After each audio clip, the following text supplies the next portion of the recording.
Hola, hola, sean bienvenidos a este espacio que es un encuentro más con la literatura. Hoy estamos aquí de nuevo para contarte, o mejor dicho, transportarte al furor de la violencia, por lo que tengo el placer de presentarte Cenizas para el Viento de Hernando Telles, una obra esencia de la época de la violencia que nos hará privilegiados por ser quienes la narremos hoy en Letras de Sangre. Y como si fuera poco, para complementar este espacio, tengo el honor de gozar de la compañía de Isabela, quien será la que nos asegure aquel disfrute de nuestro viaje por la historia. ¿Cómo estás, Isa, y cómo están todos los que nos escuchan? Excelente, la verdad muy emocionada por ser quien te acompañe cumpliendo con la emoción de esta gran historia. Y sé que nuestro público también comprende nuestras ansias, no solo porque es un libro que narra un acontecer en Colombia, en nuestro país, y que suele atraernos, sino que también porque hay elementos que lo hacen particular, como la evidencia de que más que historia es una experiencia y un dolor más que real. Así es, y siendo así, emprendamos este viaje. Empecemos por contextualizarnos, porque solo así incursionaremos en los verdaderos elementos característicos que posicionan Cenizas para el Viento como una historia ejemplar de la época de la violencia. Hablamos de una historia que se entrelaza en todo el apogeo de una guerra bipartidista y que tiene lugar en el campo, el típico poder ambicioso oprimiendo a los más humildes. Para alimentarnos de dicha ignorancia con mayor veracidad, adentrémonos en un primer momento. Quedamos en manos de nuestro amigo Kevin. Hola, encantado de compartir mi experiencia literaria y más con esta historia escrita por Hernando Telles, a quien en exclusiva tenemos hoy aquí en nuestro podcast. Vaya sorpresa, a que no se lo esperaba nuestro público. Agrego que es todo un privilegio conseguir la apreciación del propio escritor. Cuéntanos un poco, Hernando, de su acción y ese reflejo de la guerra bipartidista en Cenizas para el Viento. Hola, soy Hernando Telles y me alegra estar aquí el día de hoy, al igual que saber que mi libro ha dado un gran impacto. Como seguro lo vieron en Cenizas para el Viento, se alimenta de todo el contexto del desplazamiento y el maltrato al que se limitaron muchos de los campesinos de nuestro país.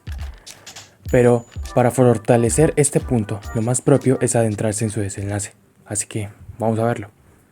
Cenizas para el Viento comienza en el entorno con Juan y su familia campesina, conformada por su esposa Carmen y su pequeño de 3 meses. Su aposento era una casa de madera y paja, pero allí circundaban pequeños cultivos de maíz, papa y zanahoria, sin duda una propiedad que atraía. Coincidían en que vivían en un ambiente tranquilo hasta que en dicha propiedad se apareció un joven ya distinguido de familia.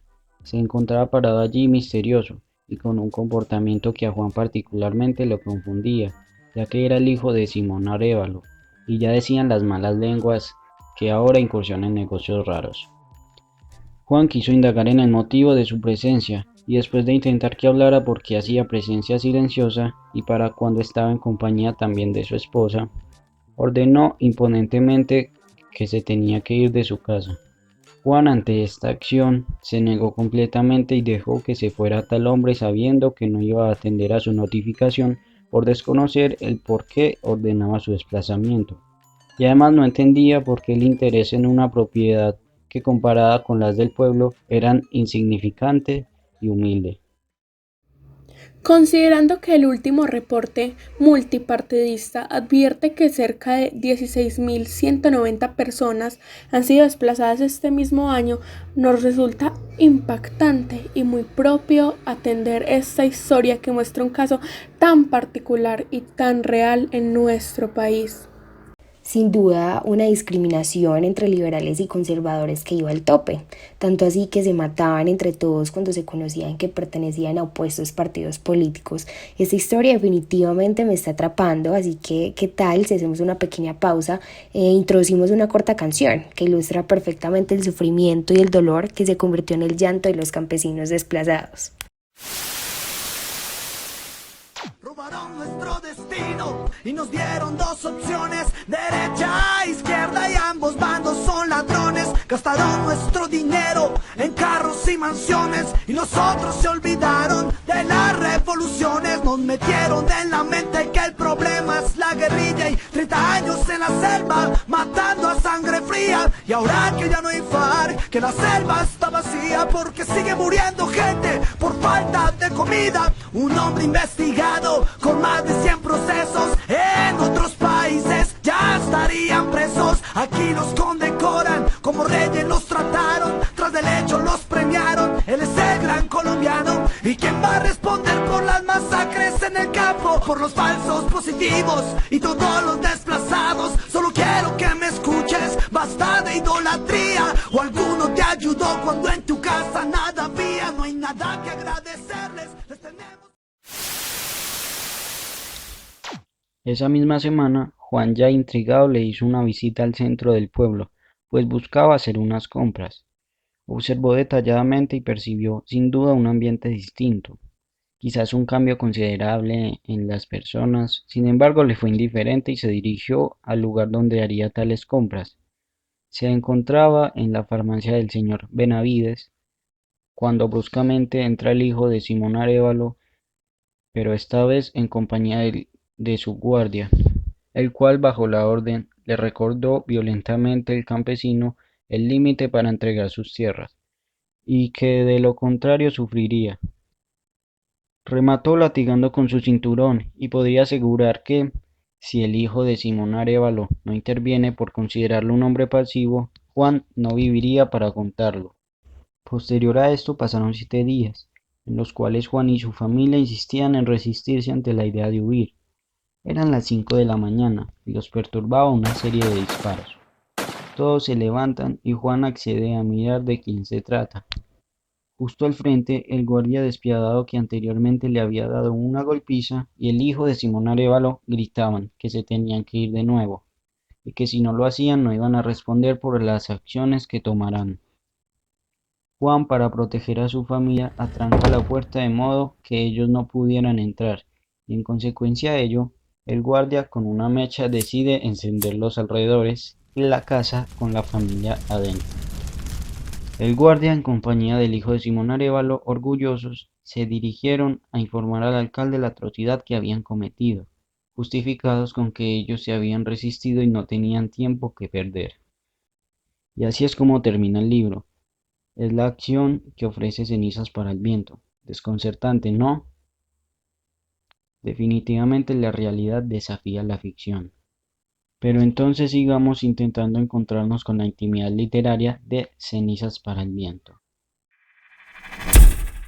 Cenizas para el viento es la narración de un contexto de la guerra bipartidista, es ese enfrentamiento de liberales y conservadores que ha marcado a Colombia como un país en donde aún no cesa la violencia y las injusticias, por lo que como primera característica identifiquemos que esta historia nos sumerge en algo verídico, nos sumerge en el testimonio de una Colombia crucial que aún no ha podido sanar. Comparto todo este dolor, ya que en la actualidad persiste la lucha contra este gobierno y contra los diferentes grupos armados que tenemos en nuestro país. Y no cesa, se multiplica. La violencia y el ser testigos de miles de personas asesinadas se ha convertido en un pan de cada día en nuestros municipios y en nuestros barrios. La violencia atormenta a quien pase por su lado y arrasa con un país que apenas incursiona en querer la paz. Definitivamente es ambiguo creer que no estamos inmersos en una Colombia violenta. El hecho que en el siglo XX fue furor no minimiza nuestra cotidianidad compleja ahora o no nos hace exentos de que la violencia siga siendo nuestra realidad. Por eso entonces indaguemos con Isa en esas circunstancias a las que se vieron sometidos los campesinos bajo la obligación de ser desplazados de sus tierras. Cuéntanos a dónde iban, en dónde encontraban su sustento cuando estaban en la deriva o qué fue lo que alimentó esa fuerza para enfrentar el dolor de que todo por lo que se trabajó algún día se le fue arrebatado.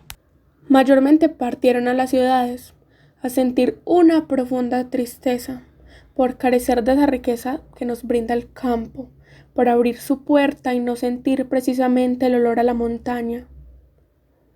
Recibamos entonces unas citas más textuales que adornan el acontecer de este bello cuento.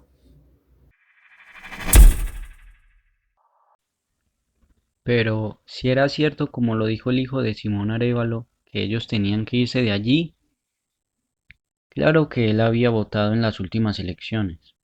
¿Y qué? ¿No habían votado también los demás? Los unos de un lado, los otros del otro, y todos en paz. El que gana, gana, y el que pierde, pierde. Juan soltó una carcajada. Este quería asustarme. Aquí vemos que Juan, el campesino, se rehúsa a perder todo lo que tiene por unos fanfarrones, que al parecer carecían de objetividad, teniendo en cuenta las condiciones de su propiedad. Pero la verdad es que todo esto le va a salir muy caro. Veamos qué pasó. Todos cumplieron, Arévalo y la autoridad, Juan y Carmen y el niño. La casa ardió fácilmente con alegre chisporroteo de paja seca, de leña bien curada y de trastos viejos. Cuando regresaron al pueblo, se detuvieron en la tienda de Linares. Ahí estaba el alcalde recostado deliciosamente contra los bultos de maíz. ¿Cómo les fue? Bien, señor alcalde, respondió Arévalo, taciturno. ¿Martínez se había ido? No, dijo el del rebenque. Cometieron la estupidez de trancar las puertas y quedarse adentro. Y usted comprende, no había tiempo que perder. Injustamente todo esto le salió muy caro a Juan, lo perdió todo hasta su propia vida en compañía de su familia en un vil acto por salvar lo poco que tenía. Bajo qué humanidad podrían cometer tal atrocidad, bajo qué sensatez pueden minimizar este hecho diciendo que no había tiempo que perder y bajo qué ignorancia aceptan sin conflicto que nuestro territorio derramó sangre de inocentes.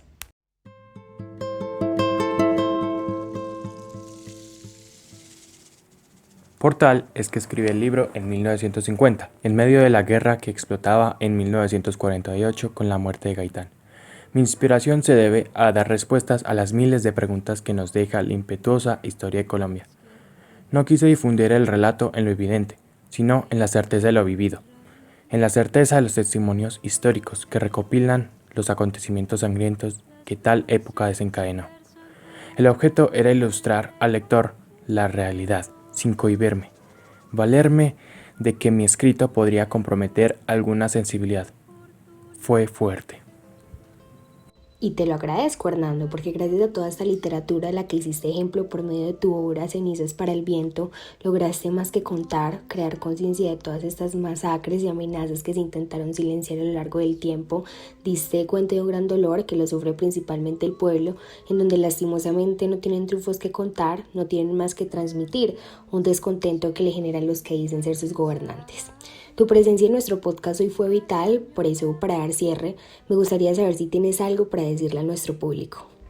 Sí, me gustaría despedirme de este increíble público con una frase. Nos hacemos hombres, nos hacemos viejos, maduramos principal y casi exclusivamente para mentir, para disimular, para fingir acerca del amor, de la amistad, del aprecio. Y así es como concluimos este podcast que conocemos como Letras de Sangre, que hoy más que una narración de Cenizas para el Viento, fue un viaje por la época de la violencia en Colombia y un encuentro con la literatura que la denuncia. Esperamos entonces que les haya gustado y coméntenos de qué otra cosa podemos hablar en una próxima ocasión. Les agradecemos su tiempo porque es valioso y aquí nos despedimos.